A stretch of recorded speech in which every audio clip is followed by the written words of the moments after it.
जय हिंद। आप सबका स्वागत है आस एजुकेशन सेंटर के प्लेटफॉर्म पे। तो हम लोग जो श्रृंखला शुरू किए हुए हैं जिसमें हम जो है फिजिक्स के सारे एमसीक्यूज को सॉल्व कर रहे हैं, ये उसी श्रृंखला का एक और वीडियो है। हमने वर्क, पावर और एनर्जी से रिलेटेड जो है एमसीक्यूज को सॉल्व किया है।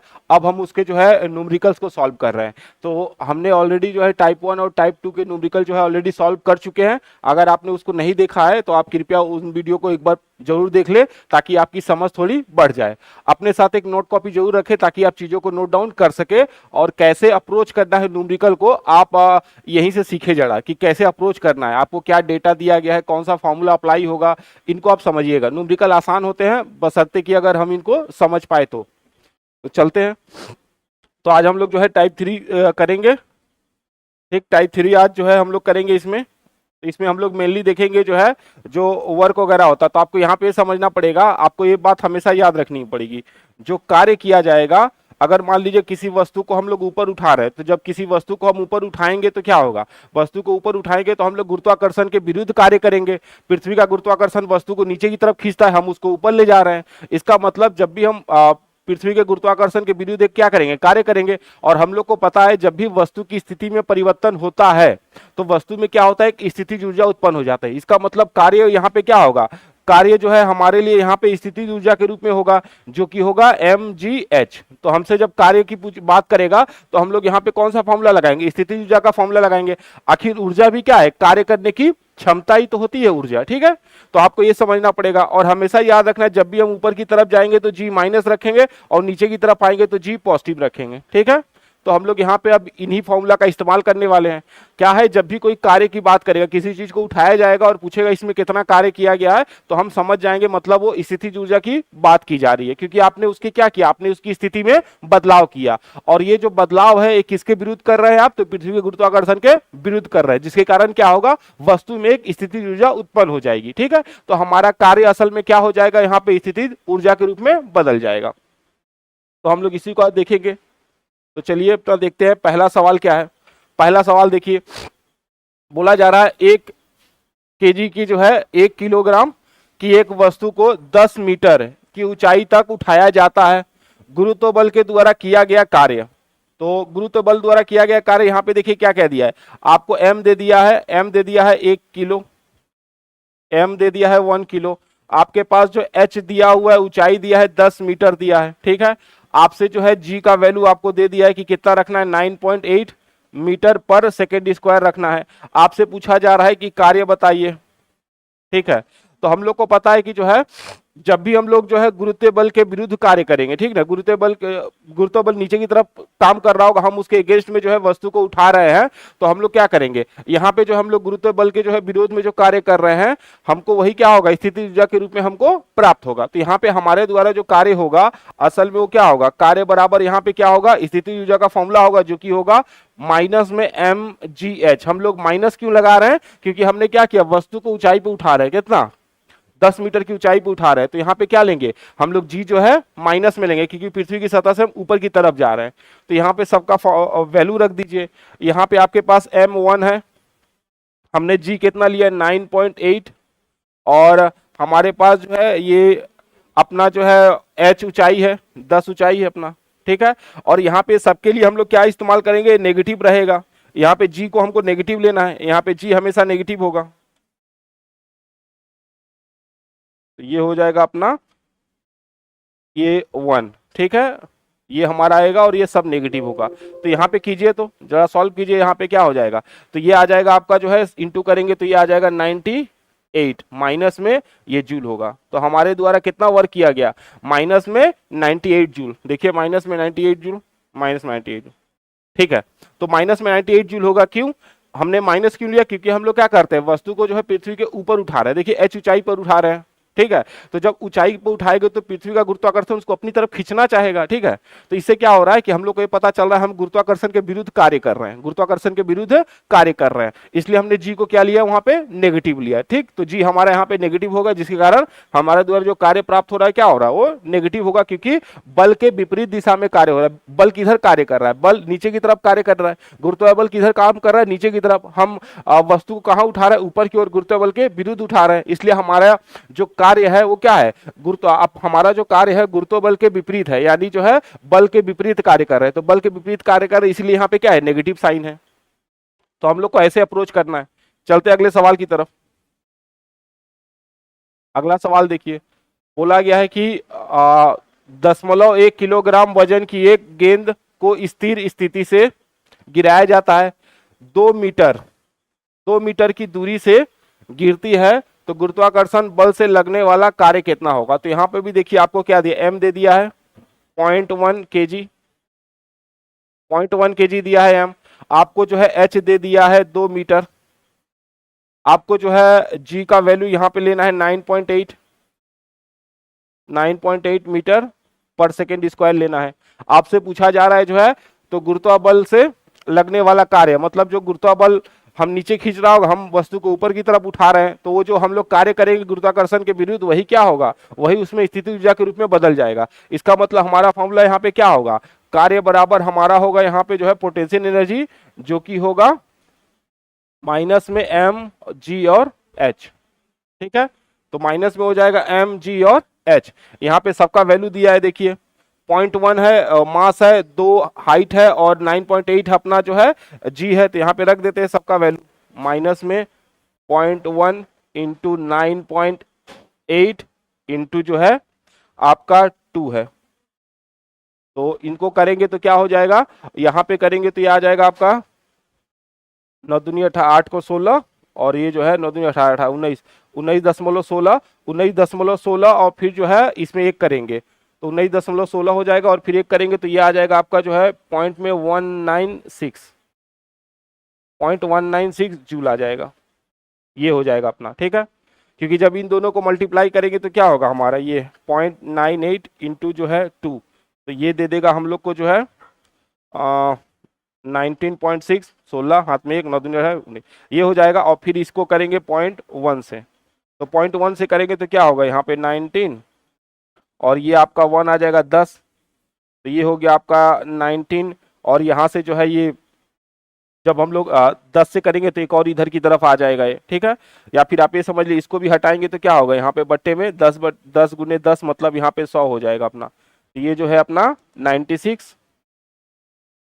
इस तरह से देखेंगे तो अगर इसका यहाँ पे हम लोग दशमलव को हटाएंगे, दशमलव हटाएंगे 10, यहाँ का भी एक दशमलव हटाएंगे तो यहाँ पे भी क्या होगा, यहाँ पे भी 10 आ जाएगा। तो इस तरह से यहाँ पे देखेंगे तो हम लोग को जो ये राशि मिल के आएगी, ये कुछ ऐसे मिल के 196/100, तो 2 जीरो के बाद आ जाएगा 196 जूल आ जाएगा। ठीक है, तो इस तरह से देखा जाए तो माइनस लेंगे, माइनस में 1.96 जूल हो जाएगा, माइनस में आएगा 1.96 जूल आएगा। माइनस क्यों ले रहे हैं, क्योंकि हम लोग जो है गुरुत्वाकर्षण के विरुद्ध कार्य करें, गुरुत्वाबल के विरुद्ध कार्य करें, गुरुत्वाबल नीचे की तरफ कार्य कर रहा है और हम लोग क्या करें, वस्तु को ऊपर की तरफ उठा रहे हैं, तो गुरुत्वाबल के आप विपरीत कार्य कर रहे हैं, इसीलिए जो है यहाँ पे हम लोग जी को नेगेटिव लेना पड़ेगा। जी नेगेटिव होगा, इसका मतलब यहाँ पे आपको जो कार्य मिलेगा वो क्या होगा, नेगेटिव होगा।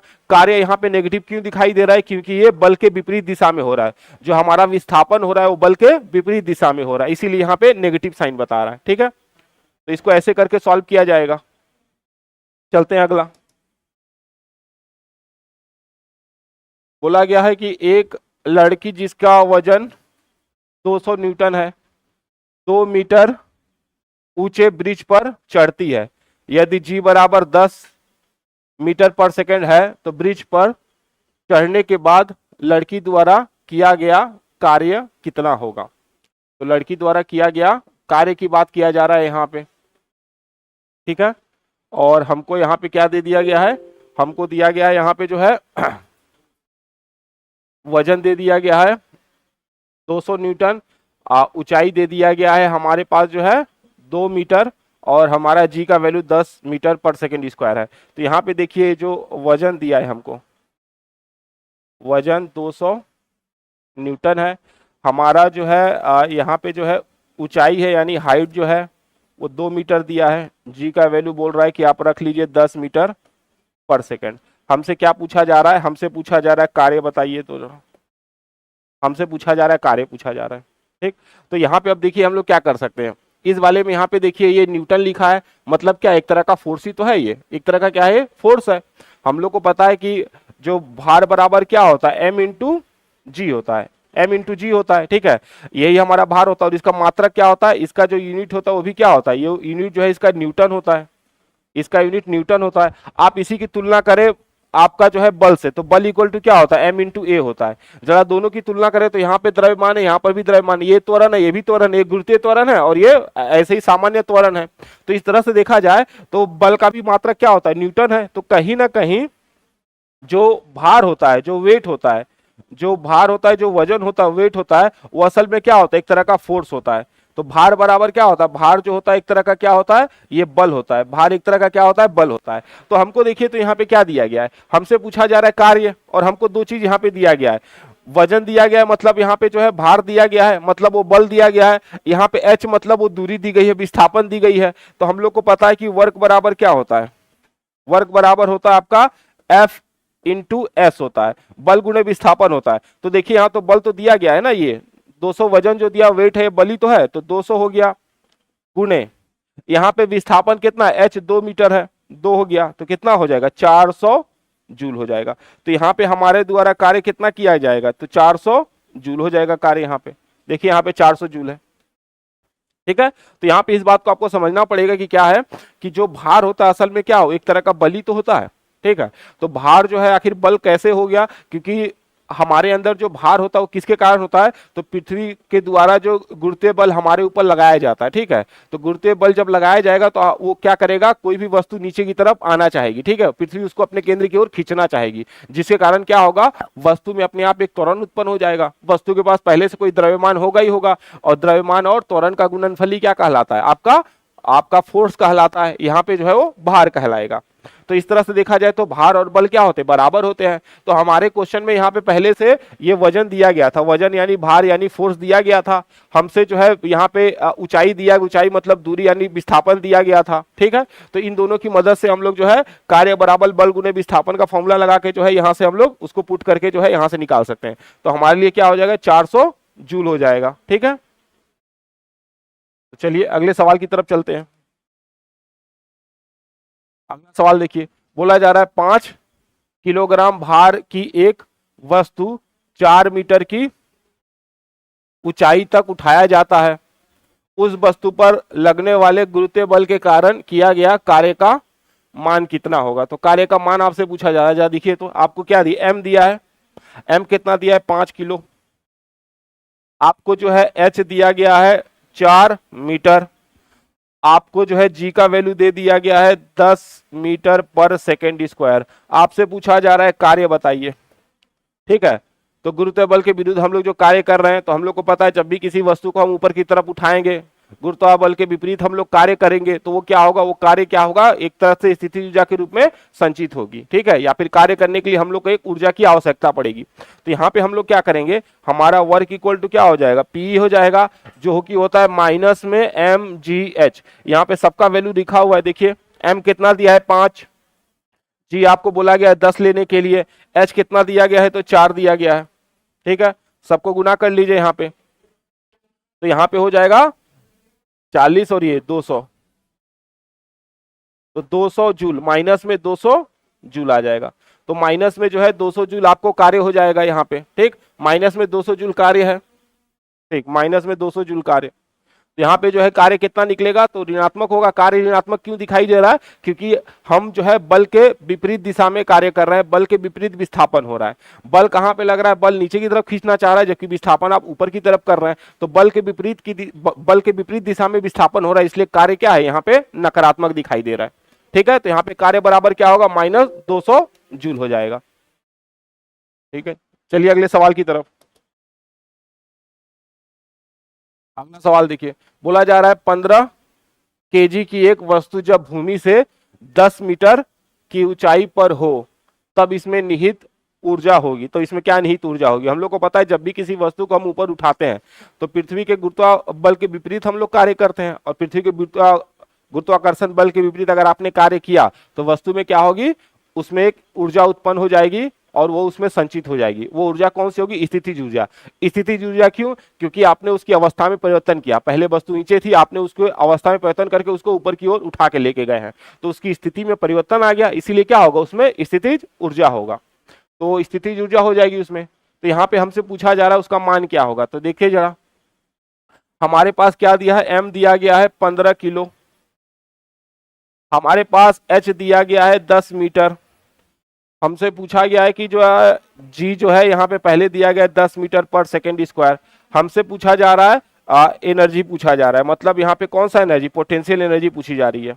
आपसे पूछा जा रहा है कि जो है निहित ऊर्जा, मतलब जो है पोटेंशियल एनर्जी पूछा जा रहा है। तो हम लोग को पता है कि जब भी हम किसी वस्तु को ऊपर की तरफ उठाएंगे, तो ऊपर की तरफ उठाएंगे तो क्या होगा, उसको काम करना पड़ेगा कि नहीं करना पड़ेगा, तो काम करना पड़ेगा। तो हम लोग क्या लगा रहे थे, वर्क बराबर क्या हो रहा था, यहाँ पे वही कार्य इसमें स्थिति ऊर्जा के रूप में जो है स्थिर हो जा रही थी, जो कि हो रहा था एम जी और एच। ठीक है, एम जी और एच हो रहा था। तो यहाँ पे क्या है कि अब हम लोग को सीधे सीधे जो है बोल रहा है कि ऊर्जा कितना हो जाएगा। तो देखिए यहाँ पे क्या कर सकते हैं, यहाँ पे सबका वैल्यू लिखिए। तो हमारा यहाँ पे जो है P बराबर हो गया एम जी और H। तो यहाँ पे लिखते हैं हम लोग जो है m बराबर कितना हो जाएगा, m बराबर 15 दिया है, g बराबर 10 लिखा गया है और h बराबर भी जो है 10 है। ठीक है, तो 15 गुणे 10 गुणे 10, तो ये हो जाएगा आपका 100 और ये हो जाएगा 15, यानी 1500 आपका जो है जूल हो जाएगा। तो आपका जो है ऊर्जा कितना हो जाएगा, 1500 जूल हो जाएगा। देखिए यहाँ पे दिया है, तो 1500 जूल जो है ऊर्जा हो जाएगी, 1500 जूल जो है ऊर्जा हम लोग को मिल जाएगी। ठीक है, तो एनर्जी कितना होगा, एनर्जी उसमें कितना स्टोर हो जाएगा, तो 1500 जूल उसमें एनर्जी स्टोर हो जाएगा। अगर उसको हमने जो है 10 मीटर की ऊंचाई तक उसको अगर हम लोग ले गए हैं तो। ठीक है, तो इसको ऐसे अप्रोच करना है, हम लोग को ऐसे लगाना है। आप देखिए वहां पे क्या दिया है, न्यूमेरिकल में क्या है, आप क्वेश्चन को ध्यान से देखिए, उसमें पढ़िए क्या दिया गया, जो डेटा दिया हो गया उसके अकॉर्डिंग यहाँ फॉर्मूला वहां पे लगाएंगे। तो अगर आप डेटा एक बार पढ़ ले रहे हैं, अगर डेटा आपसे एक बार पढ़ना आ गया, तो आप आराम से क्या कर सकते हैं, वहां पे आराम से जो है फॉर्मूला को अप्लाई कर सकते हैं। तो पहले आप देखिए डेटा क्या दिया, उसके अकॉर्डिंग फॉर्मूला अप्लाई करेंगे तो आसानी से जो है आंसर निकल आएगा। चलते अगले सवाल की तरफ। देखिए क्या बोल रहा है, 11 किलोग्राम की एक वस्तु जब भूमि से 6 मीटर की ऊंचाई पर हो तब उसमें निहित ऊर्जा कितनी होगी। ठीक है, वही देखिए यहाँ पे क्या m दे दिया है आपको, m दे दिया 11 किलो, आपको जो h दे दिया गया है 6 मीटर, आपके लिए जो है g का वैल्यू यहाँ पहले से दिया गया है 9.8 मीटर पर सेकेंड स्क्वायर लेना है। आपसे क्या पूछ रहा है, निहित ऊर्जा। तो हम लोग को पता है कि जब भी हम किसी वस्तु को उसकी स्थिति में परिवर्तन करेंगे, ठीक है, स्थिति में परिवर्तन करेंगे तो उसमें क्या होगा, स्थितिज ऊर्जा उत्पन्न हो जाएगी। तो यहाँ पे असल में किसकी बात हो रही है, यहाँ पे बात हो रही है स्थितिज ऊर्जा की। स्थितिज ऊर्जा इक्वल टू क्या होता है, एम जी और एच। तो यहाँ पे सबका वैल्यू दिया है, सबका वैल्यू रख लेते हैं। एम बराबर आपका 11 है, जी बराबर 9.8 लेना है और आपका जो है एच बराबर 6 लेना है, यही है। ठीक है, ये 11, 9.8 और 6 लेना है। तो इसको अगर सॉल्व करें तो क्या होगा, 6 से करेंगे तो 66 हो जाएगा, ये 9.8 हो जाएगा। तो इसको आप करना चाहेंगे तो हो जाएगा आपका जो है, इसका वैल्यू आएगा आपका जो है ठीक चल रहा है तो ठीक है। तो यहाँ पे देखिए पॉइंट में आ जाएगा आपका जो है 36, 48, तो इसको सॉल्व करेंगे तो ये आ जाएगा 6468 जूल आ जाएगा। ठीक है, तो 646.8 जूल आ जाएगा। तो 66 को 98 से करेंगे तो इतना आ जाएगा अपना, ऑलमोस्ट आप इसको 98 क्या 100 मान लेंगे तो यहाँ पे क्या हो जाएगा आपका जो है 6600 के आसपास हो जाएगा, 6600 हो जाएगा वो 6600। तो देखिए यहाँ पे कौन उसके आप पास है, इसके पास ये है, यहाँ पे कोई भी वैल्यू उसके नजदीक नहीं है। तो यहाँ से जो है हम लोग सीधे सीधे उसको नोट डाउन कर सकते हैं। यहाँ से यहाँ पे रफली मान लेते हैं, इसको 100 मान लेते हैं। ठीक है, इसको 100 मान लेंगे तो इसको करेंगे तो क्या होगा 6600 हो जाएगा। आसपास देखिए कोई आंसर है तो यहाँ पे है। ठीक, तो एक पॉइंट आ रहा है वहां पे। तो इस तरह से देखा जाए तो अगर हम किसी जो है वस्तु को ऊंचाई पे उठाएंगे तो उसमें क्या होगा, उसमें जो ऊर्जा कौन सी आएगी, उसमें स्थितिज ऊर्जा उत्पन्न हो जाएगी। ठीक, वस्तु की स्थिति में जब भी परिवर्तन लाया जाएगा तो उसमें क्या होगा, स्थितिज ऊर्जा उत्पन्न हो जाएगी और वही ऊर्जा उसमें संचित हो जाएगी। चलिए अगले सवाल की तरफ बढ़ते हैं। एम द्रव्यमान, एम द्रव्यमान के एक वस्तु को भू स्तर से 4h की ऊंचाई पर उठाया जाता है। ठीक है, ऊपर उठाया गया, वस्तु की स्थितिज ऊर्जा ज्ञात कीजिए। तो वस्तु की स्थितिज ऊर्जा क्या होगी, तो हम लोग को क्या क्या दिया है यहाँ पे, m बराबर दिया है m। ठीक है, m बराबर m दिया है यहाँ पे। ठीक है, द्रव्यमान दे दिया है। आपका जो है H बराबर दिया है 4H। आपको जो है यहाँ G नहीं है तो हम लोग G बराबर G रखेंगे। हमसे पूछा जा रहा है स्थितिज ऊर्जा P इक्वल टू क्या होगा, M G और H। M बराबर M रखना है, G बराबर G रखना है, H के बराबर क्या रखना है, 4H कर देना है, 4H कर देना है। तो 4H होगा तो यहाँ पे क्या होगा, 4M G और H हो जाएगा। इसका मतलब गतिज ऊर्जा पहले की अपेक्षा कितना हो जाएगा, तो 4 गुनी हो जाएगी। ठीक है, तो 4mgh ये हो जाएगा अपना, ये हमारा जो है स्थिति ऊर्जा हो जाएगी 4mgh हो जाएगा। ठीक, तो हमारी स्थिति ऊर्जा अगर जो है ऊंचाई को हमने क्या कर दिया, 4 गुनी कर दिया, तो हमारे पास जो स्थिति ऊर्जा जो है 4 गुना बढ़ जाएगा। H की जगह पे 4H रखेंगे, H आ गया है, H की जगह पे 4H रख दीजिए तो अपना जो है 4 आगे आ जाएगा, 4mgh। यही तो है आपकी स्थिति ऊर्जा का वैल्यू। तो हमसे पूछा गया अगर ऊंचाई को 4H कर दिया गया तो जो है स्थिति ऊर्जा कितना हो जाएगा, तो स्थिति ऊर्जा 4 टाइम्स हो जाएगा, मतलब 4mg और H हो जाएगा। वहां पे सबका वैल्यू रख दीजिए, बस अपने आप निकल आएगा क्वेश्चन। मतलब जितना ज्यादा ऊंचाई होगा, जितना ज्यादा ऊंचाई अधिक होगा उतना ज्यादा उसमें स्थितिज ऊर्जा उत्पन्न हो जाएगी। ठीक, इसीलिए क्या होता है, बांध वगैरह जो है, डैम वगैरह बहुत ऊंचा बनाया जाता है। तो डैम बांध वगैरह ऊपर इसलिए बनाया जाता है ताकि क्या हो, उसमें स्थितिज ऊर्जा का मान अधिक हो। या फिर जो पानी की टंकी देखिएगा, पानी की जो टंकी वगैरह होती है, पानी की टंकी बहुत ऊंचाई पे बनाया जाता है। ठीक है, पानी की टंकी ऊंचाई पे इसलिए रखा जाता है ताकि H का मान अधिक हो। H का मान अधिक होगा तो उसमें क्या होगा कि उसमें स्थितिज ऊर्जा अधिक हो जाएगी। ठीक है, और वही स्थितिज ऊर्जा आगे चल के किसमें बदलेगा, गतिज ऊर्जा में बदलेगा। चलते हैं अगले सवाल की तरफ। एक वस्तु में 20 किलो द्रव्यमान और 10 न्यूटन प्रति केजी के गुरुत्वाकर्षण के साथ 400 जूल की स्थितिज ऊर्जा होती है।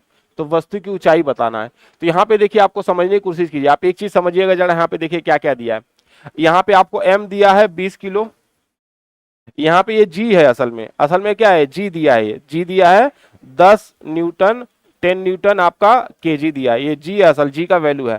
और आपको जो है यहाँ पे पोटेंशियल एनर्जी दे दिया गया है 400 जूल। तो आप समझिए इसको, देखिए कैसे। असल में देखिए हम लोग क्या लिखते हैं, हम लोग जो है वेट बराबर M इंटू जी लिखते हैं। ठीक है, और इसका मात्रक क्या होता है, इसका मात्रक होता है आपका जो है इसका मात्रक होता है न्यूटन। ठीक है, इसका मात्रक होता है केजी इंटू जी है। तो जी बराबर क्या हो जाएगा, जी बराबर हो जाएगा न्यूटन अपॉन केजी। तो जी का मात्रक ये भी तो है, नहीं इस तरह से भी है, तो यहाँ पे वही चीज लिखा गया है। तो इसका मतलब क्या है, ये जो दिया गया वो क्या है, जी का वैल्यू है। और हमको पोटेंशियल एनर्जी मतलब स्थिति ऊर्जा दिया गया है, द्रव्यमान दिया गया है। हमसे क्या पूछा जा रहा है, हमसे पूछा जा रहा है एच बताइए, हमसे जो है एच का मान पूछा जा रहा है। देखिए तो हम लोग क्या करेंगे, पीई बराबर एम जी और एच। तो पी यहाँ पे कितना दिया है, 400 जूल दिया है। एम दिया है आपका 200, 2 दिया है, एम 2 दिया है आपका, जी जो है 10 दिया है। हमसे एच पूछा जा रहा है, तो एच बराबर हम लोग लिखेंगे यहाँ पे 400/20। यही तो 400/20, ये कटा अपना, यहां से जो है 2 बार में कट जाएगा, तो ये आएगा 20 मीटर। और ये क्या कर रहे हैं यहाँ पे, ये जो है 400 है, हाँ पी बराबर 400 है, एम जी एच, हमसे एच पूछा गया, 10 दिया गया। ठीक है, तो यहाँ से जो है एच बराबर हम लोग लिखेंगे तो क्या हो जाएगा हमारा, एच बराबर होगा 400 बट्टे जो है 10 दूनी 20 आ जाएगा। तो इसको करेंगे तो हम लोग जो है एक से एक कटा, इससे काटेंगे तो अपना 2 बार में, ये आएगा अपना 20। यहाँ पे देखिए किलो है, जूल है, न्यूटन है, 400 जूल है।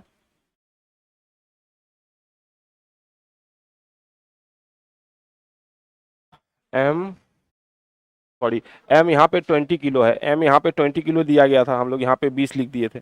ये क्या है, एम बराबर यहाँ पे 20 किलो है, एम बराबर 20 किलो है, तो एम का वैल्यू यहाँ पे 20 रखते हैं।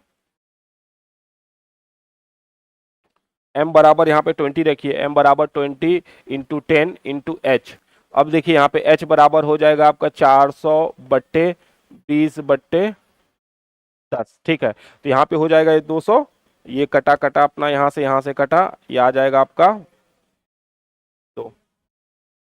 तो 2 मीटर हो जाएगा। H बराबर जो है 2 मीटर, ठीक है। तो यहाँ पे आ गया 200, 200 को भाग देंगे 400 से 2 बार में, तो 2 मीटर आ जाएगा आपका। HI कितनी होगी? 2 मीटर। तो यहाँ पे जो है 2 मीटर। तो हमको क्या दिया गया था? यहाँ पे दिया गया वस्तु का द्रव्यमान दिया गया 20 किलो। जी का मान यहाँ पे जो है दूसरे फॉर्म में दिया गया था, मीटर पर सेकंड स्क्वायर ना दे के यहाँ पे न्यूटन केजी इनवर्स दे दिया गया था। और हमारे पास जो है पोटेंशियल एनर्जी यानी स्थितिज ऊर्जा का मान दिया गया था। हमसे एच पूछा जा रहा है, तो हम लोग यहाँ जो फॉर्मूला लगाएंगे स्थितिज ऊर्जा का mgh, और वहां पे क्या करेंगे, सबका मान रख देंगे। स्थितिज ऊर्जा का मान 400 है, द्रव्यमान 20 है, जी 10 है, और एच निकालना है। तो एच बराबर हो जाएगा 400 बट्टे यहाँ पे 20 गुणे 10 यानी 200, काटेंगे तो यहाँ पे 2 आ जाएगा, ठीक है। तो इस तरह से आंसर हमारा 2 मीटर निकल के आया। चलते हैं अगले सवाल की तरफ। बोल रहा है 15 किलोग्राम के हथौड़े को जब 10 मीटर की ऊंचाई तक उठाया जाता है तो इसके द्वारा प्राप्त स्थितिज ऊर्जा। क्योंकि हमने हथौड़े की स्थिति में बदलाव लाया है, तो स्थिति में जब भी बदलाव आएगी तो उसमें स्थितिज ऊर्जा उत्पन्न हो जाएगी। तो स्थितिज ऊर्जा का मान क्या होगा वो पूछा जा रहा है। तो आपसे m बराबर कितना दिया है? 15 किलो दिया है। आपसे जो है h कितना दिया है? तो 10 मीटर दिया है, ठीक है। और g यहाँ पे जो है कुछ नहीं दिया है, तो हम लोग 10 ले लेते हैं, 10 मीटर पर सेकेंड स्क्वायर। हमसे पूछा जा रहा है इसमें स्थितिज ऊर्जा क्या होगी। स्थितिज ऊर्जा मतलब पोटेंशियल एनर्जी क्या होगा। तो पोटेंशियल एनर्जी स्थितिज ऊर्जा बराबर m और g और h होता है। तो m का मान दिया है 15, g आपने 10 ले लिया है, और h बराबर आपने 10 लिया है। h बराबर यहाँ 10 दिया है, g बराबर आपने 10 अपने से मान लिया है, और 15 यहाँ पे दिया हुआ है। तो ये हो जाएगा आपका जो है 1500 जूल, ठीक है। तो 1500 जूल जो है उसमें आपका जो है क्या होगा, स्थितिज ऊर्जा हो जाएगी, ठीक है। तो 1500 जूल जो है यहाँ पे स्थितिज ऊर्जा आ जाएगी 1500 जूल। तो 1500 जूल जो है स्थितिज ऊर्जा का मान यहाँ पे आ जाएगा, ठीक है। अगर यही कार्य बोलता तो हम लोग क्या करते हैं, कार्य के लिए हम लोग जो है नकारात्मक दिखाते हैं, कार्य के लिए हम लोग नकारात्मक मान दिखाते हैं, क्योंकि जो है वो बल के विपरीत दिशा में विस्थापन हो रहा था, तो वहां पे हम लोग नकारात्मक दिखाते हैं। यहाँ पे ऊर्जा है इसलिए हम इसको क्या कर रहे हैं, पॉजिटिव में दिखा रहे हैं। ये हो जाएगा आपका 1500 जूल हो जाएगा, ठीक है।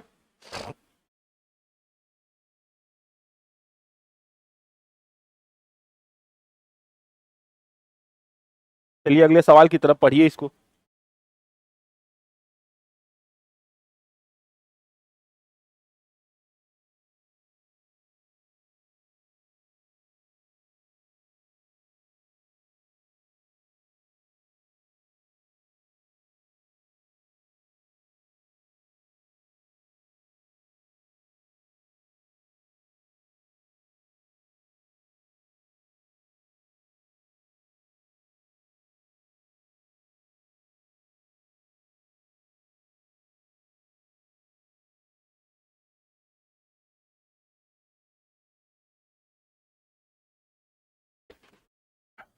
अगला वाला आपसे पूछा जा रहा है कि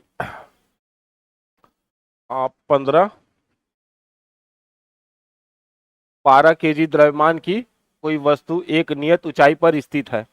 वस्तु की स्थितिज ऊर्जा 600 जूल है। वस्तु की भूतल से ऊंचाई कितनी है ये बताना है। जी बराबर 10 लेना है। तो हमको क्या दिया, m दिया गया है 12 केजी, और जो हमारा जो स्थितिज ऊर्जा दिया गया है वो दिया गया है यहाँ पे 600 जूल, और g का मान यहाँ पे दे दिया गया 10 मीटर पर सेकेंड स्क्वायर। हमसे पूछा जा रहा है भूतल से ऊंचाई, हमसे h पूछा जा रहा है, ठीक है। तो h हमसे पूछा जा रहा है, यहाँ पे जो है हमसे h पूछा जा रहा है। तो हम लोग क्या लिख सकते हैं, पोटेंशियल, हम लोग को पता है पोटेंशियल एनर्जी बराबर क्या होता है, m g और h होता है। तो यहाँ पे देखिए ये 600 दिया है, बराबर m बराबर कितना है 12 गुणे g बराबर 10 लिया है हमने, और h दिया। h बराबर क्या हो जाएगा यहाँ पे, h बराबर हो जाएगा आपका 600 बट्टे 12 गुणे 10।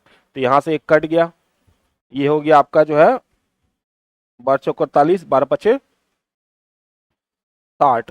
तो ये इसको काटेंगे तो ये जो है 5 बार में चला जाएगा, 5 मीटर, ठीक है। 12 12 पचे 60। तो यहाँ पे जो है 5 मीटर आ जाएगा, तो यहाँ पे 5 मीटर होगा, ठीक। तो यहाँ पे नेगेटिव, आप ऊंचाई को क्या नेगेटिव दिखाएंगे, ऊंचाई तो पॉजिटिव में ही लेंगे ना, आप ऊपर की तरफ है उसको पॉजिटिव।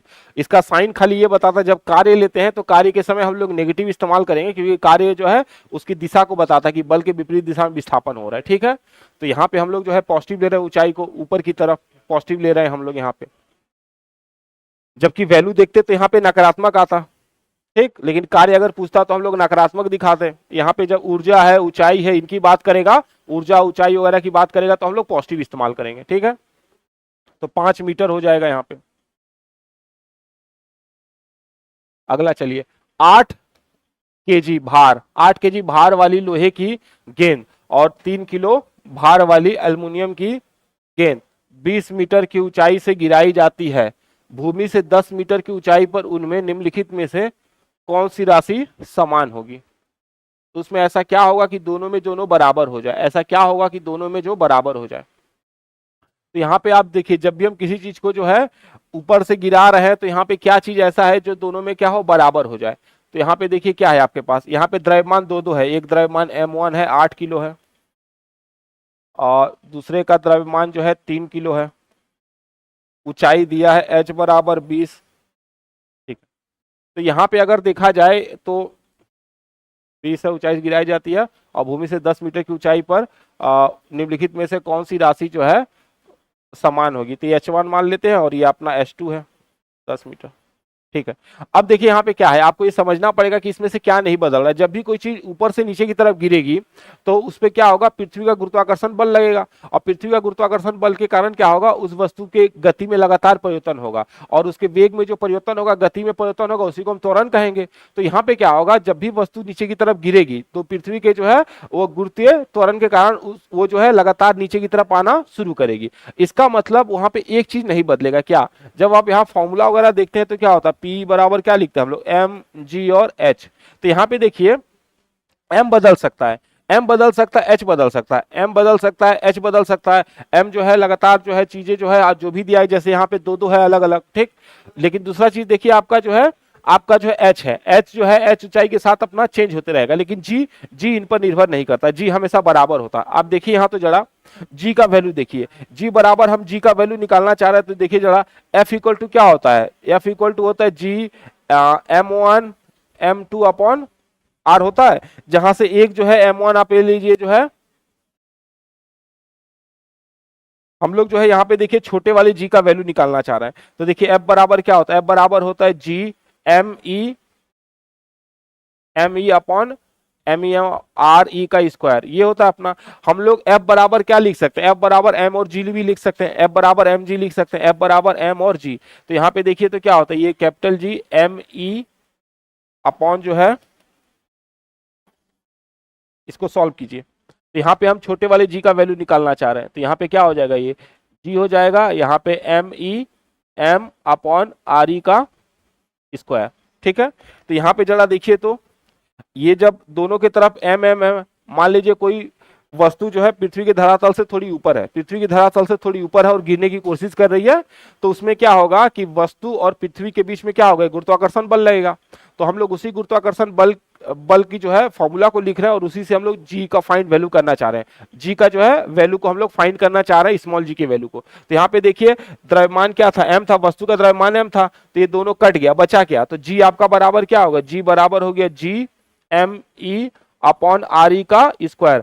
RE क्या होता है, पृथ्वी की त्रिज्या होती है, पृथ्वी की त्रिज्या, और ME जो है पृथ्वी का द्रव्यमान है। इसका मतलब जो स्मॉल g होता है वो वस्तु के द्रव्यमान पर निर्भर नहीं करता, पृथ्वी का द्रव्यमान होगा उस पर निर्भर करेगा और पृथ्वी की त्रिज्या पर निर्भर करेगा, ना कि वस्तु के द्रव्यमान पे।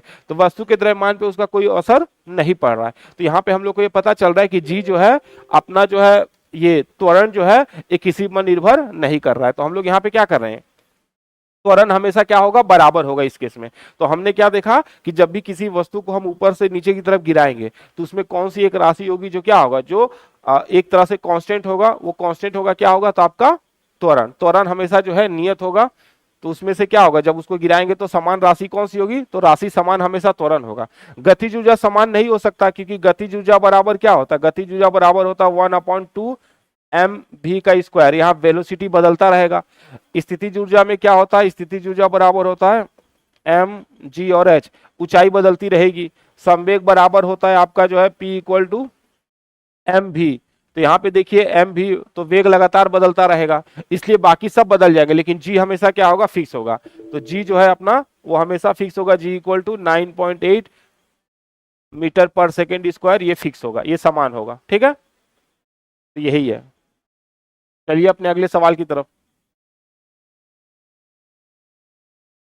एक गेंद 10 मीटर की ऊंचाई से गिराया गया है, यह जमीन पर टकराती है और 2.5 मीटर की ऊंचाई तक वापस उछल जाती है। टकराव के दौरान गतिज ऊर्जा में कितने प्रतिशत की हानि हुई, ये बोला जा। देखिए मान लीजिए कोई है, यहां से गिर रहा है सरफेस पे, ये जो है पहले कितना था, 10 मीटर की ऊंचाई थी, सरफेस पे आके टकराया और सरफेस पे आके टकरा के फिर वापस जा रहा है।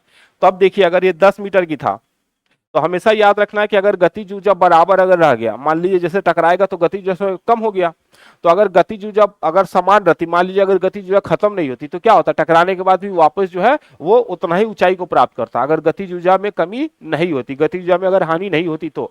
अब मान लेते हैं कि यहाँ पे 10 मीटर है, दोबारा उछला तो क्या हुआ, 5 मीटर तक गया, तो 5 मीटर तक गया मतलब क्या, पहले की ऊंचाई का आधा गया। आधा का मतलब क्या हुआ, इसमें गतिज ऊर्जा क्या हुआ, आधा % खत्म हो गया। तो इसका ये मतलब निकल रहा है कि यहाँ पे जो काइनेटिक एनर्जी है, काइनेटिक एनर्जी क्या है, काइनेटिक एनर्जी यहाँ पे जो है 50% है। काइनेटिक एनर्जी यहाँ पे क्या निकल के आया, 50%। ऊंचाई आधी हो गई ना, ऊंचाई आधी हो गया मतलब जो है काइनेटिक एनर्जी कितना हो गया, आधा हो गया यहाँ पे। तो काइनेटिक एनर्जी क्या हो गया, 50% हो गया। अब मान लीजिए इसका भी आधा हो जाए, तो इसका भी आधा मतलब ये क्या हो, 2.5 मीटर तक उछले तो देखिए पहले की अपेक्षा अब कितना कम हो गया, पहले की अपेक्षा 1/4 टाइम हो गया। 1/4 टाइम मतलब कितना कम हो गया, 1/4 टाइम होने के लिए 75%, मतलब हमारा जो है यहाँ पे काइनेटिक एनर्जी अब कितना बचा, काइनेटिक एनर्जी जो है 25% बचा हुआ। तो काइनेटिक एनर्जी लॉस कितना हुआ, लॉस कितना हो जाएगा, तो आप 100 में से जो है 25 को घटाइए तो आपको मिलेगा 75%। तो 75% जो है काइनेटिक एनर्जी खत्म हो गया, तब ना हमारे पास कितना बचा है, 25 बचा है, क्योंकि ये तभी तो 2.5 तक जा रहा है। 100 में कर लीजिए आप, ये 10 को आप 100 मान लीजिए, ठीक। ये जो ऊंचाई है, अगर अगर काइनेटिक एनर्जी 100% रहता तो क्या होता, टकराने के बाद वापिस से 10 तक जाता, लेकिन ऐसा नहीं है। उसकी गतिज ऊर्जा जो आधी खत्म हो गई, आधी खत्म हो जाएगी तो कितना तक जाएगा, 5 तक जाएगा। तो 5 में क्या होगा, 5 मीटर में उसकी गतिज ऊर्जा आधी आधी खत्म हो जाएगी, ठीक। अब इसका भी अगर आधा हो जाए तो 50 का आधा 25, मतलब गतिज ऊर्जा अब जो है 25% बचा हुआ है, ठीक है। तो गतिज ऊर्जा अगर 25% बचा हुआ है मतलब कितना खत्म हो गया, 75%। तो हमसे क्या पूछा गया, गतिज ऊर्जा में कितने प्रतिशत की हानि हुई, तो गतिज ऊर्जा में 75% की हानि हो गई, ठीक है। तो इसको ऐसे अप्रोच किया जाता है, अप्रोच करने का तरीका ये होगा, बहुत सिंपल है। चलते हैं अगले सवाल की तरफ।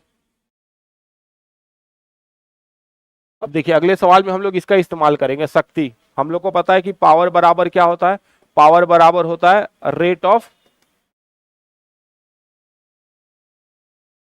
डूइंग वर्क होता है। कार्य करने की दर को हम लोग क्या बोलते हैं, पावर बोलते हैं, जिसको हम दिखाते हैं W/T से, नहीं जूल/सेकेंड या फिर वाट होता है ये, ठीक। और हम लोग को पता है कि कार्य जो है किसके रूप में परिणित होता है, तो वो स्थितिज ऊर्जा के रूप में परिणित होता है। तो कार्य बराबर हम लोग क्या लिख सकते हैं, mgh, जो कि स्थितिज ऊर्जा के बराबर होता है। तो हम लोग इसी का भी इस्तेमाल करेंगे, ठीक है। चलिए देखते हैं पहला सवाल क्या पूछता है। मोहन का वजन 40 किलोग्राम है तथा वह 10 सेकंड में 50 सीढ़ियां चढ़ जाता है। यदि प्रत्येक सीढ़ी की ऊंचाई 15 सेंटीमीटर हो तो मोहन की शक्ति क्या होगी। तो मोहन की शक्ति के लिए हमको क्या क्या दिया गया, यहाँ पे जरा देखिए। तो पहले आपको m दिया गया है 40 kg, आपको टाइम दे दिया गया है 10 सेकेंड, 10 सेकेंड दिया गया है आपको, टाइम 10 सेकेंड दिया गया है। दूसरा जो है आपको दिया गया है 50 सीढ़ियां चढ़ता है, प्रत्येक सीढ़ी की ऊंचाई क्या है, 15 सेंटीमीटर है। तो एक सीढ़ी की ऊंचाई 15 सेंटीमीटर है, हमको कितना चढ़ना है, 50 चढ़ना है। तो यहाँ पे कर लीजिए इसको, तो इसको गुणा करेंगे तो क्या होगा आपका, तो 15 से इसको करें तो 15 चौके 60, 75, तो 750 सेंटीमीटर, 750 सेंटीमीटर हो गया ये आपका, 750 सेंटीमीटर क्या है, तो ये आपका जो है एच निकल के आया, ये एच निकल के आ गया। हम लोग जी अपने से क्या ले सकते हैं, जी बराबर 10 ले लेते हैं, 10 मीटर पर सेकेंड स्क्वायर। ठीक है, तो हमसे क्या पूछा जा रहा है, हमसे पूछा जा रहा है उसकी शक्ति पूछी जा रही है, शक्ति पूछा जा रहा है। शक्ति बराबर क्या होगा, तो वर्क अपॉन टाइम, कार्य बट्टे समय होगा। अब जरा देखिए तो यहाँ पे कार्य बट्टा समय होगा, तो यहाँ पे हम क्या कार्य निकाल सकते हैं, क्योंकि कार्य के बराबर क्या लिख सकते हैं हम लोग जो है, स्थितिज ऊर्जा उसके बराबर होगी, क्योंकि उसमें जो चेंजेस आया होगा। ठीक, तो उसमें देखिए जब ऊपर उठ रहा होगा तो चेंजेस आया होगा, तो यहाँ पे हम लोग क्या कर सकते हैं, यहाँ पे हम लिख सकते हैं जो है डब्ल्यू के जगह पे क्या लिख सकते हैं, वर्क के जगह पे हम लोग क्या लिख सकते हैं, एम जी एस। तो हम यहाँ पी बराबर क्या होगा, एम जी और एच अपॉन टाइम हो जाएगा। ठीक है, तो यहाँ पे हमको ये सब कुछ दिया गया है, यहाँ पे ये सब कुछ है, उसका मान को रखेंगे और यहाँ पे निकल जाएगा आंसर। ठीक, तो हम लोग जो है अब क्या करते हैं, सबके वैल्यू को वहां पे रखते हैं। तो सबके वैल्यू को रखिए तो जरा, तो P बराबर M बराबर 40 गुणे 10, 10 आपका G है, और गुणे H, H क्या होता है 750, H बराबर 750 रखिए।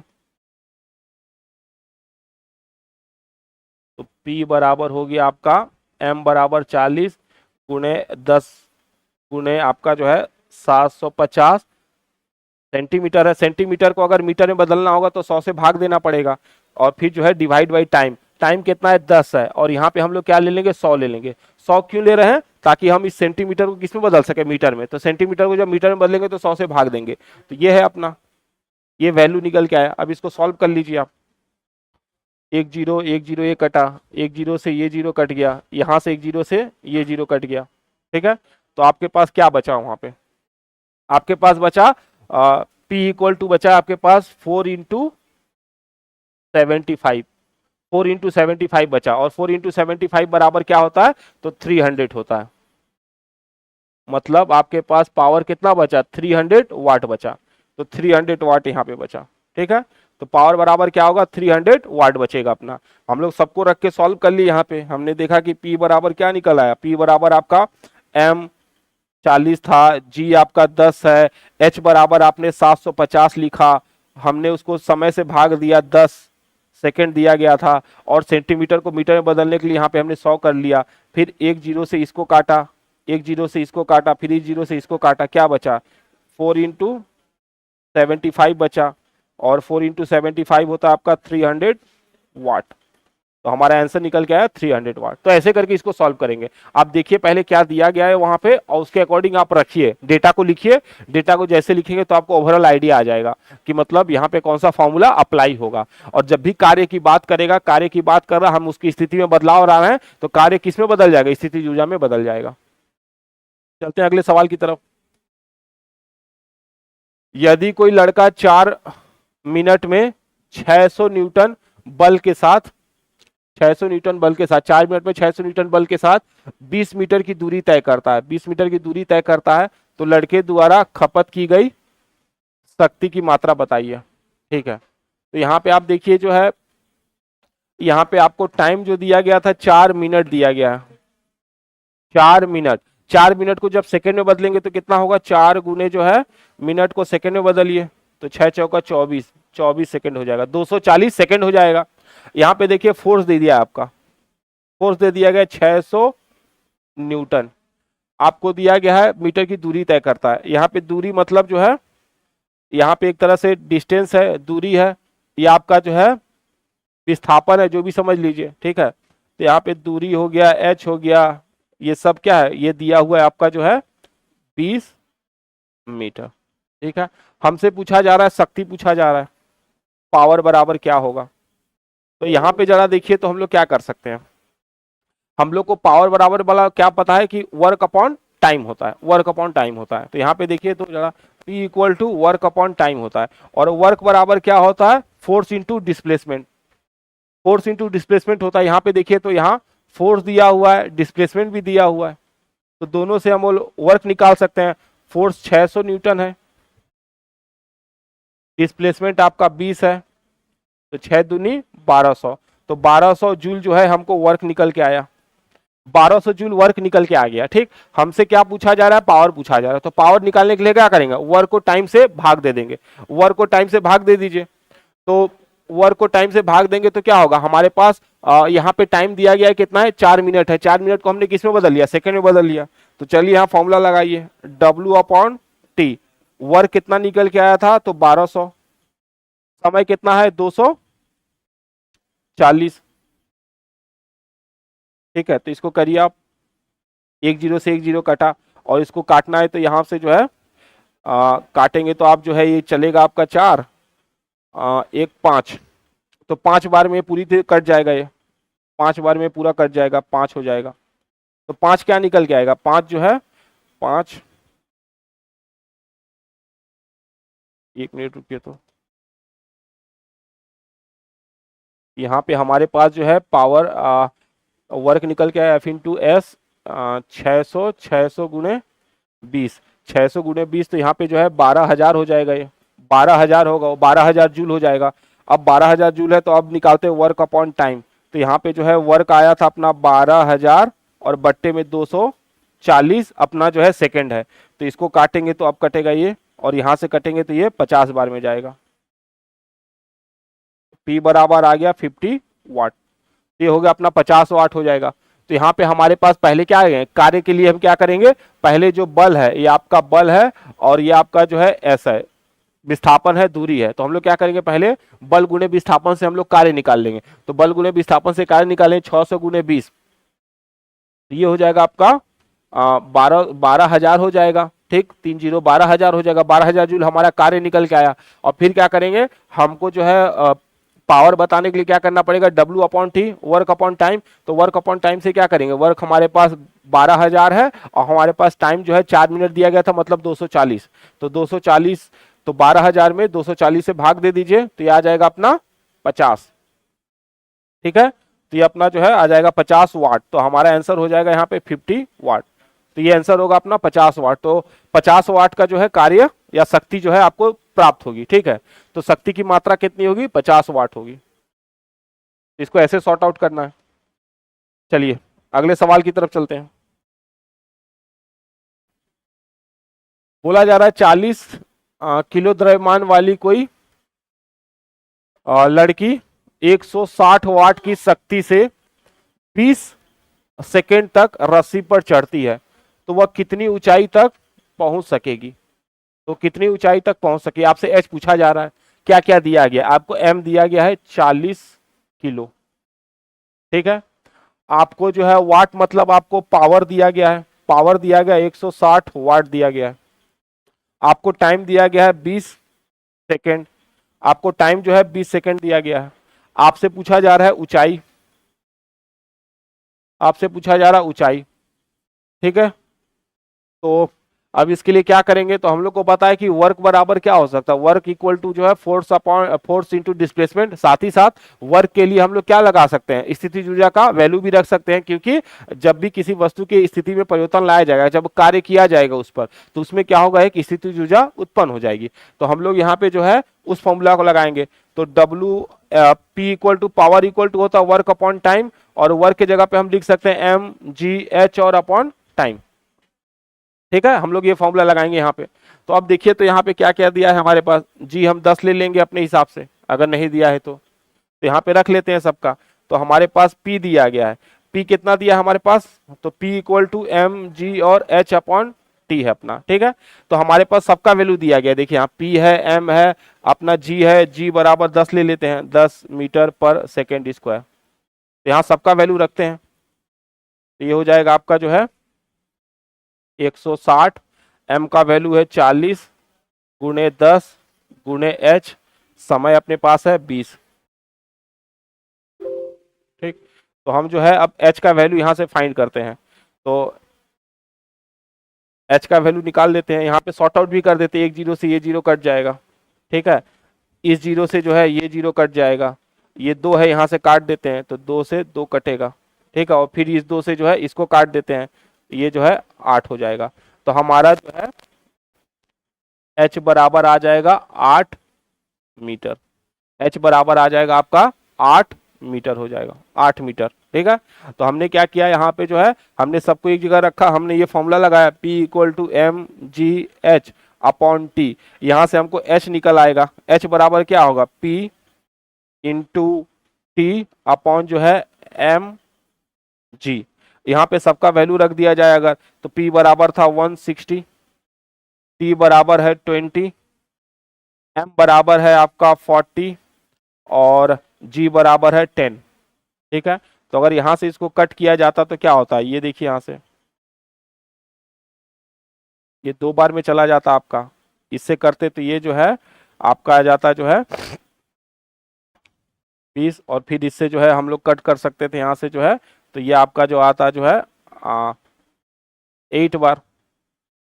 इस तरह से हमारा H क्या निकल के आएगा, H निकल के आया 8 मीटर आ गया। H बराबर जो है हमारा 8 मीटर। ठीक है, तो H बराबर जो है 8 मीटर निकल के हमारा आंसर है। तो ऐसे करके निकालना है। तो हमको कभी कभी ये भी सीखना पड़ेगा कि कौन सा फॉर्मूला अप्लाई करें, क्या दिया है उसके अकॉर्डिंग। चलिए अगले सवाल की तरफ चलते हैं। एक व्यक्ति 2 सेकंड में 1000 जूल का काम करता है, उसके द्वारा खर्च की गई ऊर्जा क्या होगी, उसके द्वारा खर्च की गई ऊर्जा।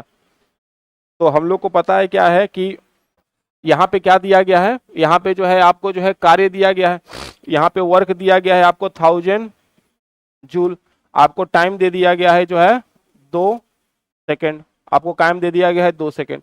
आपसे पूछा जा रहा है कि कितना ऊर्जा खत्म करेंगे, मतलब कितना आपने जो है शक्ति लगाया। ठीक ना, आप जो है कार्य करने की दर जो है वही शक्ति होता है। तो P बराबर क्या करेंगे W अपॉन टी।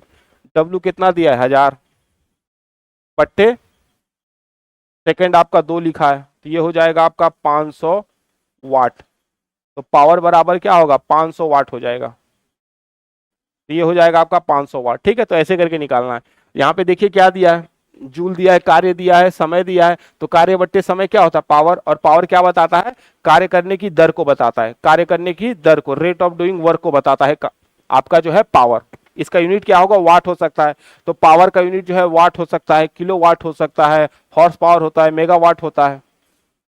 ठीक, ये सब हम लोग देखेंगे आगे। अगला सवाल देखिए। अब हम लोग जो है यहाँ पे आ गए जो है संवेग संरक्षण वाले नियम से। ठीक, तो हम लोग को पता है कि संवेग संरक्षण का नियम क्या बोलता है कि प्रारंभिक संवेग, मान लीजिए m1 v1 है, कोई वस्तु है जिसका द्रव्यमान m1 है और उसमें गति कितना है v1 है, तो प्रारंभिक संवेग क्या होगा m1 v1 बराबर क्या होगा, ये अंतिम का जो संवेग होता है, अंतिम का संवेग होगा उसके बराबर होता है। तो अंतिम का संवेग है मान लीजिए, तो क्या होता है अंतिम का संवेग बराबर होता है m2 v2 होता है, माइनस में होता है बस। तो संवेग संरक्षण का नियम क्या बोलता है कि टक्कर के पहले या टक्कर के बाद संवेग क्या होता है बराबर होता है। प्रारंभिक संवेग और अंतिम संवेग क्या होता है हमेशा बराबर होते हैं, बस उनकी दिशा क्या होती है विपरीत होती है। तो इसको हम लोग जो है ऐसे भी लिख सकते हैं, इसी को जो है एक और तरीके से लिखा जा सकता है m1 v1 plus m2 v2 equal to 0। तो यही फॉर्मूला हम लोग लगाने वाले हैं। तो यहाँ पे देखिए, तो पहला क्या बोला गया, पहला बोला जा रहा है कि 3 किलोग्राम की एक पिस्तौल से 180 मीटर पर सेकेंड के वेग से 40 ग्राम की गोली क्षैतिज रूप से चलाई जाती है, पिस्तौल का प्रतिघाती वेग कितना होगा। तो जैसे कि हम लोग को पता है जब भी हम लोग गोली चलाएंगे तो क्या होगा, गोली चलाएंगे तो गोली आगे की तरफ बढ़ेगी, तो न्यूटन के गति के तीसरे नियम के अनुसार क्या होगा, एक प्रतिक्रिया बल लगेगा जो कि विपरीत दिशा में लगेगा। ठीक, तो हमसे यही पूछा जा रहा है कि जो विपरीत दिशा में जो प्रतिक्रिया बल लगेगा उसमें जो उसका वेग कितना होता है ये हमको बोल रहा है। ठीक है, उसका वेग हमको फाइंड करना है कि कितनी गति से हमको जो हिट करेगा। ठीक, मतलब वो कितना संवेग होगा, कितना मोमेंटम होगा, ये हम लोग को देखना है यहाँ पे। तो हम लोग को क्या करना है, उसका वेग पता करना है, यहाँ पे जो है प्रतिघाती वेग पता करना है। तो आपको यहाँ पे क्या क्या है पहले ये देख लीजिए, आप क्या क्या यहाँ पे दिया गया आपको। देखिए आपको m1 दिया गया है, कितना दिया गया 3 किलो, 3 किलो m1 दिया गया। ठीक, अगर 3 किलो को हम लोग मान लीजिए ग्राम में बदलना चाहे तो क्या करें, ग्राम में बदलने के लिए इसको क्या कर देंगे 3000 ग्राम कर देंगे, इसको 3000 ग्राम कर देंगे। दूसरा आपके पास क्या दिया है, दूसरा आपके पास जो है हमको इसी का v निकालना है, तो हम लोग मान लेते हैं जब वो टकराएगा तो उसका वेग v हो जाएगा। दूसरा देखिए यहाँ पे क्या है m2 कितना दिया है, m2 आपको दिया गया है, गोली का वजन दिया गया है 40 ग्राम जो कि m2 है। फिर आपका जो वेग है, गोली का वेग कितना दिया है, जिसको हम जो है गोली का वेग को जो है उसको हम जो है v2 लिख रहे हैं, तो गोली का वेग जो है v2 है कितना, 180 मीटर पर सेकंड दिया गया, ठीक, 180 मीटर पर सेकंड दिया गया। हमसे जो है v1 पूछा जा रहा है। तो हम लोग क्या करेंगे, संवेग संरक्षण का यहाँ पे जो है नियम लगा लेते हैं। तो संवेग संरक्षण के नियम से क्या होता है,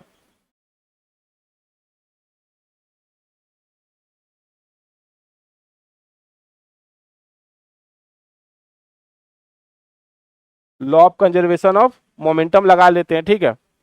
तो यहाँ पे देखिए क्या हो जाएगा, ये हो जाएगा आपका m1 v1 equal to minus में m2 v2, ठीक है। तो यहां से हम v1 बराबर क्या लिख सकते हैं, तो यहाँ पे देखिए हम यहाँ से जो है हमारा हमको v1 निकालना है। तो v1 बराबर हम लोग जो लिख सकते हैं यहाँ पे, तो ये पूरा का पूरा जो है ये ऐसे रहेगा, ये इधर की तरफ चला जाएगा। तो ये इधर हो जाएगा आपका माइनस में m1, सॉरी माइनस में m2 v2 अपॉन m1।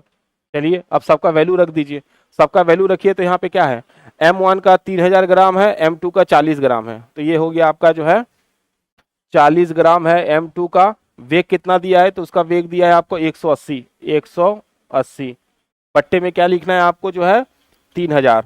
ये जो है m1 का ग्राम 3000 हो गया, ठीक। अब इसको सॉल्व किया जाए, तो इसको सॉल्व करेंगे तो क्या निकल के आएगा, इसको सॉल्व कीजिए। तो एक जो है अपना यहाँ पे देखिए जीरो कटा, ये जीरो कटा, एक जीरो को यहाँ से काट देते हैं, 2 जीरो कटा, तो आपके पास बचा 30 और ये। तो इसको काटते हम लोग जो है 3 से काट देते हैं, तो 3 से 10 और ये आ जाएगा आपका 6। तो 6 चौका 24 बट्टे 10, तो ये आ जाएगा आपका जो है 2.4 आएगा माइनस में, ठीक है। 6 चौका 24, 24 को 10 से भाग देंगे तो 2.4 आ जाएगा। तो हमारे पास v1 क्या निकल के आया, v1 निकल के आएगा माइनस में 2.4 आया। 2.4 आपका जो है मीटर पर सेकेंड। देखिए कहाँ पे दिया है, -2.4 ये दिया है, -2.4 मीटर पर सेकेंड होगा। तो यहाँ पे हम लोग क्या किया, संवेग संरक्षण का नियम लगा रहे हैं। तो हमको क्या क्या दिया गया, देखिए पहले जो है आपका जो पिस्तौल का वजन दिया गया था, ये मास दिया गया 3 किलो। दूसरा जो है गोली निकलने का जो वेग है वो दिया गया है आपको। दूसरा जो है गोली का वजन दिया गया है। हमसे क्या पूछा जा रहा है कि जब गोली चलेगी तो जो प्रतिघाती बल लगेगा, जो रिकॉइल फोर्स होता है, जो विपरीत दिशा में लगता है, तो वो जो है कितना होगा, उसका वेग कितना होगा। तो हमने क्या किया, संवेग संरक्षण का नियम लगा दिया। संवेग संरक्षण के नियम के अनुसार प्रारंभिक संवेग बराबर होगा आपके अंतिम संवेग के, और बस उसकी दिशा क्या होगी, विपरीत होगी। तो यहाँ पे होता है m1 v1 equal to minus में m2 v2। यहाँ पे सबका वैल्यू लिखा गया है। m1 बराबर आपका क्या था, m1 बराबर पिस्तौल का वजन था, जिसको हमने ग्राम में कन्वर्ट कर दिया 3000। m2 बराबर क्या था, तो आपका जो है गोली का वजन था, और v2 बराबर गोली का वेग है। हमको v1 चाहिए था। v1 क्या था, पिस्तौल का जो रिकॉइल वेलोसिटी है वो क्या होगा, प्रतिघाती मतलब जब वापिस आएगा तो किस वेग से आएगा, वो v1 था अपना। तो हम लोग इसको ऐसे सॉल्व कर लिए। चलिए अगले सवाल की तरफ। एक हल्के व एक भारी पिंड की गतिज ऊर्जा समान है, तो इनमें किसका संवेग अधिक होगा। एक हल्का एक भारी है, तो आपको ये पहले समझना पड़ेगा गतिज ऊर्जा और संवेग में क्या संबंध होता है। तो गतिज ऊर्जा और संवेग में संबंध होता है, ये होता है के बराबर होता है, गतिज ऊर्जा बराबर होता है संवेग का वर्ग अपॉन 2m होता है, ठीक है। तो अब देखिए जरा यहाँ से, तो हम लोग यहाँ पे संवेग और इसके बीच में रिलेशनशिप निकालना चाहते हैं, ठीक। तो संवेग बराबर क्या होगा, संवेग बराबर हो जाएगा आपका जो है ये इधर की तरफ चला जाएगा, तो ये हो जाएगा आपका 2m इंटू जो है आपका के हो जाएगा, इंटू जो है के, ठीक है। ये हमारा निकल के आ रहा है, ये ऐसे निकल के। अब देखिए यहाँ पे जो के दिया है, ke1 बराबर जो है आपका जो है ke2, ये दोनों बराबर है। तो यहाँ से तो के का कोई फर्क नहीं पड़ रहा, वो चला जाएगा। तो बचा क्या यहाँ पे, द्रव्यमान। तो यहाँ पे आपका जो एक तरह से P समानुपाते किसके है, P समानुपाते होगी आपके 2m के। मतलब यहाँ पे द्रव्यमान जो है किससे रिलेटेड है, आपका जो है किसके बीच में संबंध निकल के आ रहा है। तो यहाँ पे संबंध निकल के आ रहा है आपका जो है संवेग बराबर क्या होगा, तो अंडर रूट में जो है m हो जाएगा। अंडर रूट में m हो जाएगा। इसका मतलब जो है कि हमारा जो यहाँ पे जो संवेग किसके समानुपाती है, संवेग जो है द्रव्यमान के समानुपाती है, उसके वर्ग के, उसके स्क्वायर रूट के समानुपाती है। इसका मतलब संवेग किस पर डिपेंड कर रहा है, द्रव्यमान पे। तो जिसका द्रव्यमान जितना अधिक होगा, द्रव्यमान जितना अधिक होगा संवेग अधिक हो जाएगा। इससे यही तो पता चल रहा है कि अगर किसी का संवेग अधिक है मतलब उसका द्रव्यमान क्या होगा, अधिक होगा, और अगर किसी का संवेग कम है तो उसका द्रव्यमान क्या होगा, कम होगा। इसका मतलब संवेग किसका अधिक होगा, जिसका द्रव्यमान अधिक हो। किसी का भी होगा, दोनों का संवेग समान होगा। भारी पिंड का, तो भारी पिंड का संवेग अधिक होगा, ठीक। भारी पिंड का संवेग अधिक होगा और हल्के पिंड का संवेग कम होगा। क्लियर। चलिए अगले सवाल की तरफ चलिए। 0.01 किलोग्राम द्रव्यमान की एक बंदूक की गोली को 5 किलोग्राम वजन की बंदूक से दागा जाता है।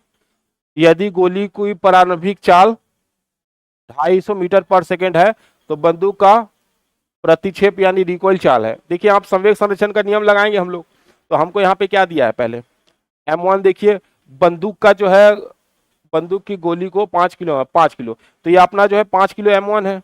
m2 क्या है, बंदूक की जो गोली है, गोली का वजन, तो गोली का वजन क्या है, 0.01 kg है। आपको जो है यहाँ पे हमको जो है V1 निकालना है, V2 हमको दिया है। V2 कितना दिया है, 250 मीटर पर सेकेंड। तो हम लोग V2 किसको ले रहे हैं, जो गोली है, गोली का वजन और गोली का वेग को हम लोग जो है m2 और V2 ले रहे हैं, ठीक है। और बंदूक जो होगा, बंदूक का हम लोग वजन को m1 ले रहे हैं और बंदूक का जो वेग है उसको V1 ले रहे हैं। तो संवेग संरक्षण के नियम से क्या होगा, यहाँ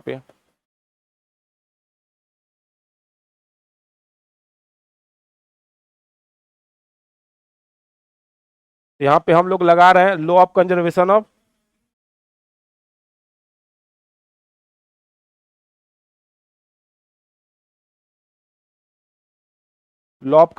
ऑफ मोमेंटम लगा रहे हैं हम लोग यहाँ पे, ठीक है।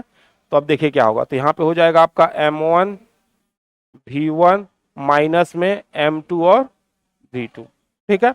तो हमको क्या निकालना है, हमको यहाँ पे V1 निकालना है। तो क्या हो जाएगा, m2 V2 अपॉन जो है m1 माइनस में, तो यहाँ पे सबका वैल्यू रख देते हैं। देखिए तो यहाँ पे m2 क्या है, 0.01 है, आपका क्या है 250 है, तो यहाँ पे रखिए इसको, ये सब माइनस में आएगा, माइनस आगे कर लीजिए आप। ये है आपका जो है 0.01 गुने 250 बट्टे जो है आपका 5 है, बट्टे 5, ठीक है। तो इसको हम लोग सॉल्व कर लेते हैं। तो इसको सॉल्व करेंगे तो 5 से काटेंगे तो ये 50 हो जाएगा अपना, ठीक है। तो 5 से काटेंगे तो 50 हो जाएगा, और 50 को अब इससे गुना कीजिए, 50 से इसको गुना करेंगे तो ये आ जाएगा आपका 0.5। तो V1 इक्वल टू हो जाएगा माइनस में 0.5, 0.50 जो है आपका मीटर पर सेकेंड हो जाएगा, ठीक है। तो यहाँ पे जो वैल्यू कितना निकल के आएगा, ये निकल के आएगा आपका, जो इससे इंटू करेंगे तो आपको निकल के आएगा 0.01 इंटू 50, ठीक है। और उसको जब गुना करेंगे तो क्या हो जाएगा आपका, वो हो जाएगा आपका जो है 0.5 हो जाएगा, ठीक है।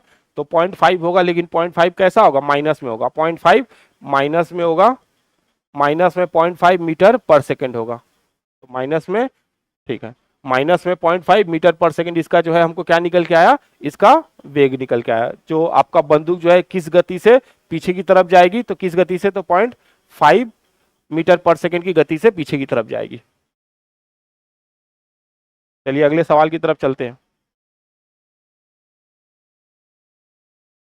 बोला जा रहा है अगर 2 किलोग्राम की गेंद 5 मीटर पर सेकेंड के वेग से चलती हुई किसी स्थिर 4 किलो वाली गेंद से टकराती है, टक्कर के बाद दोनों गेंदों का वेग क्या होगा, ठीक है। तो पहले मान लीजिए कोई ब्लॉक है आपके पास, कौन है, एक है m1 2 किलो का है, m2 जो है 5, m2 जो है 4 किलो का है, m2 जो है 4 किलो है। आपको जो है V1 दिया है यहाँ पे जो है 5 मीटर पर सेकेंड, और V2 स्थिर है, V2 यहाँ पे क्या स्थिर है, V2 जो है पहले टक्कर लगेगा तो यहाँ पे कुछ नहीं दिया है, ठीक है। तो आपको ये वैल्यू दिया जाएगा, तो आपको बस पहले ये करना है क्या, हम लोग क्या करेंगे, टक्कर के बाद और टक्कर के पहले निकाल, हमको वेग चाहिए दोनों का, ठीक। हम लोग को जो है बोल रहा है कि जो है टक्कर के बाद दोनों का वेग चाहिए, ठीक, टक्कर के बाद दोनों का वेग चाहिए। तो पहले हम लोग यहाँ पे टक्कर के पहले और टक्कर के बाद देख लेते हैं संयुक्त रूप से। तो यहाँ पे हम लोग लिखेंगे जो है टक्कर के पहले संवेग बराबर जो है टक्कर के बाद का संवेग, ठीक है। तो दोनों चूंकि क्या हो रहा है, संयुक्त रूप से जुड़ जा रहा है, संयुक्त रूप से जुड़ जाएगा, तो हम लोग को यहाँ पे क्या हो जाएगा, ये हम लोग ऐसे लिखेंगे, आपका ये हो जाएगा आपका जो है M1